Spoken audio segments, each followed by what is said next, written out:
할렐루야. 5월 22일 금요일 매일의 묵상 시간입니다. 오늘 우리에게 주시는 하나님 말씀은 시편 20편 1절에서 9절까지 말씀입니다. 제가 하나님 말씀을 받들어 봉독하겠습니다.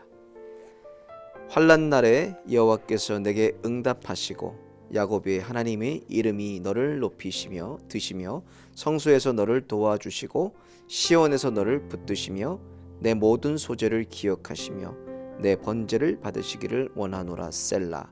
내 마음의 소원대로 허락하시고 내 모든 도모를 이루시기를 원하노라.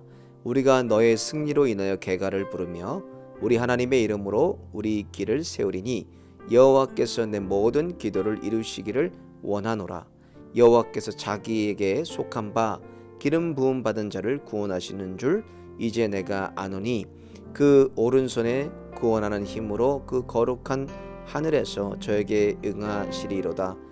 혹은 병거 혹은 말을 의지하나 우리는 여호와 우리 하나님의 이름을 자랑하리로다. 저희는 굽어 엎드러지고 우리는 일어나 바로 서도다. 여호와여 구원하소서. 우리가 부를 때에 왕은 응낙하소서. 아멘. 하나님의 말씀입니다. 많은 분들이 이제 고난에 대한 얘기를 많이 묻습니다. 목사님, 고난과 시험과 이 환난이 오면 어떻게 해야 돼요? 이 고난은 마치 우리가 이렇게 묘사를 한다면 터널과 같다고 생각을 합니다. 터널에 들어갔으면 어두운 터널을 어떻게 해야 됩니까? 빨리 지나가야 됩니다. 이 어두운 터널을 빨리 지나가게 하는 것은 뭐냐면 하나님이 내게 주신 말씀과 기도뿐이 없습니다.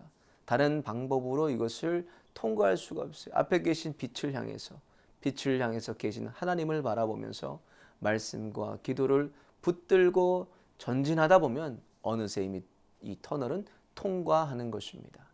오늘 본문 말씀도 다윗이 고난을 어떻게 통과하는지 그 비결에 대해서 말씀하고 있습니다. 오늘 본문을 보면 먼저 6절을 보면 여호와께서 자기에게 속한 바 기름 부은 자를 구원하신 줄 이제 내가 아노니 이렇게 말씀하시죠. 기름 부은 자를 구원한다는 말씀은 하나님의 사람입니다. 기름 부은 하나님의 사람을 하나님께서 반드시 구원하신다는 거예요. 그래서 우리는 하나님께 이미 택함 받은 자들입니다. 하나님께서 우리를 택하시고 또 부르시고 하나님께서 의롭다 하시는 하나님의 사람들이시기 때문에 하나님이 하나님 나라까지 우리를 붙드시고 하나님께서 인도하십니다. 이것을 바로 성도의 견인이라고 합니다. 성령님께서 우리를 붙드시고 기름 부으심으로 택하시고 또 우리를 예정하신 가운데 또 우리를 부르시고 영화롭게 하시기 때문에 하나님의 나라까지 하나님의 사람들을 절대 하나님은 포기하지를 않으십니다. 그래서 하나님 우리를 포기하지 않으시고 인도하신다는 것입니다. 또 오늘 말씀을 살펴보면 오늘 본문의 다윗의 경우 이 고난에 대한 해석이 두 가지로 나타나게 됩니다. 어떤 해석들이 있냐면 이 고난은 죄의 결과일 수도 있습니다. 하나님 앞에 범죄함으로 득죄함으로 주시는 어떤 하나님의 징벌일 수가 있습니다. 그런 다른 견해는 하나님께서 이 고난을 통해서 믿음의 사람들을 더욱더 믿음으로 견고하게 세워 가시는 것입니다. 그러니까 나를 훈련하는 고난이 될 수가 있습니다. 그래서 이 훈련하는 고난 가운데 하나님이 우리를 다루시고 만들어 하시고 빚어 가시는 이 고난과 환난 가운데 우리가 어떻게 되냐? 하나님을 바라봐야 된다는 거예요. 하나님을 통해서 고난을 통해서 우리는 하나님을 볼 수 있어야 됩니다. 만약 이 고난은 마치 이 손끝과도 같습니다. 손끝이 가리키는 것은 끝이 아니라 위에 계시는 하나님입니다. 이 고난을 통해서 우리를 덮으시고 인도하시고 붙드시고 또 구원을 주시는 하나님만을 바라볼 수가 있는 것입니다. 사람을 의지하는 것이 아닙니다. 그래서 어제도 말씀드린 것처럼 사람을 의지하고 사람의 얘기를 듣고 사람을 상대하게 되면은 오는 결과는 유익하지 못합니다. 사람에겐 선한 것이 없어요.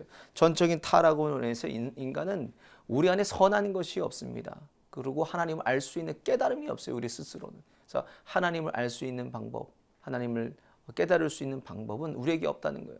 그러나 오직 예수 그리스도의 십자가의 구원을 통해서 우리는 하나님을 바라볼 수가 있습니다. 요한복음 14장에도 나는 길이요 진리요 생명이니 나로 말미암지 않고는 아버지께로 나아갈 자가 없다 그랬습니다. 고난을 통해서 주님을 바라보며 또 주님이 주시는 기쁨과 감사 감격을 통해서 그 뒤에 계시는 하나님을 바라봐야 된다. 그래서 우리가 고난 때 환난 때 한 가지 우리가 꼭 늘 우리가 걱정하죠. 늘 아파하죠. 또 이것을 어떻게 헤쳐나갈까 많은 고민들도 많습니다. 그러나 그 중에서도 우리가 한 가지 낙심하지 말아야 된다는 겁니다. 고난의 큰 적은 바로 낙심이면 낭망하고 낙심하면은 사람 기도하지 않고 날마다 낙심하며 낭망하며 기뻐하는 감사하는 것이나 불평하고 원망하고 또 하나님 왜 이런 고난을 저에게 주셨나요? 그 고난의 답을 찾으려고 합니다. 그 고난의 답은 하나님의 주권 아래에 있습니다. 그래서 그것을 주시는 것을 통하여서 우리를 믿음으로 나를 견고하게 세워가시고 하나님이 다루시고 만지시는 과정이라고 생각하고 손끝에 계시는 주님을 바라보시기를 예수님의 이름으로 축원을 드립니다. 또 마지막으로 한 가지를 더 살펴본 것이 있다면 오늘 7절을 보면 혹은 병거 혹은 말을 의지하나 우리는 여호와 우리 하나님의 이름을 자랑하리로다. 이것을 통해서 이 병거라든지 이 말은요 세상의 가치입니다. 고난과 환난을 통과하려면 세상적인 가치로 세상적인 인위적인 것, 인간적인 것, 인본주의적인 것으로는 통과할 수가 없다는 겁니다. 세상의 가치로 우리가 통과하는 것이 아니라 다윗은 어떻게 통과합니까? 우리 여호와, 우리 하나님의 이름을 자랑한다더. 하나님 한 분만을 가지고 하나님 한 분을 붙들고 그 이름으로 이것을 통과한다고 말씀. 그러니까 세상적인 가치로 통과하는 것이 아니라 우리에게 주시는 믿음의 힘으로 하나님이 주시는 것으로 이것을 우리가 통과할 수 있다는 것입니다. 가장 고난 가운데 힘든 가운데 시련 가운데 우리의 믿음의 본질이 드러나고 내가 믿는 것이 그때 다 드러나게 됩니다. 우리가 어렵고 힘든 과정을 통해서 또 그런 고난 가운데 우리가 있다면 그 믿음의 주 온전케 하시는 주님을 바라보고 이 시간을 통하여서 우리 믿음을 연단하여 주시고 나를 더 견고하게 하시며 나와 우리 가정과 교회를 하나님께서 세우시는 시간들로 우리가 받아들이고 우리가 이것을 빨리 믿음으로 기도로 말씀으로 통과하시기를 예수님의 이름으로 축원을 드립니다. 하나님은 하나님의 자녀를 절대 포기하지 않으시는 좋으신 아버지 하나님이십니다. 그 하나님은 오늘도 말씀으로 붙들고 하나님 앞에 엎드려 기도함으로 고난의 터널을 예수님의 이름으로 지나시기를 축원을 드립니다. 함께 기도하시겠습니다. 하나님 감사합니다. 오늘도 저희들의 호흡을 연장하여 주시고 살아갈 수 있는 소명과 사명 주심을 감사합니다.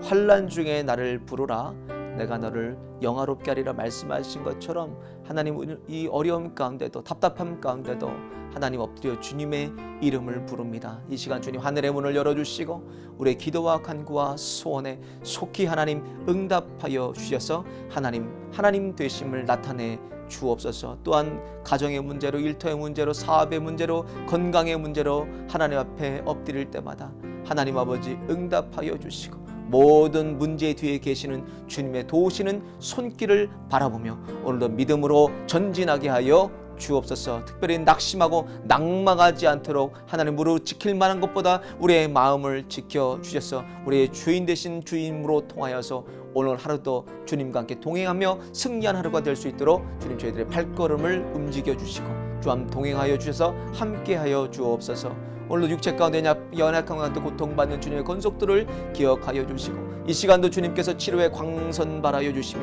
연약한 육체를 강건하게 회복시켜 주시고 그것을 통하여서 남은 인생 오직 주님에 살아갈 수 있도록 은혜와 은총을 베풀어 주옵소서. 오늘도 동행하시고 함께 하시를 주님만을 의지하며 예수님의 이름으로 간절히 기도 올리옵나이다.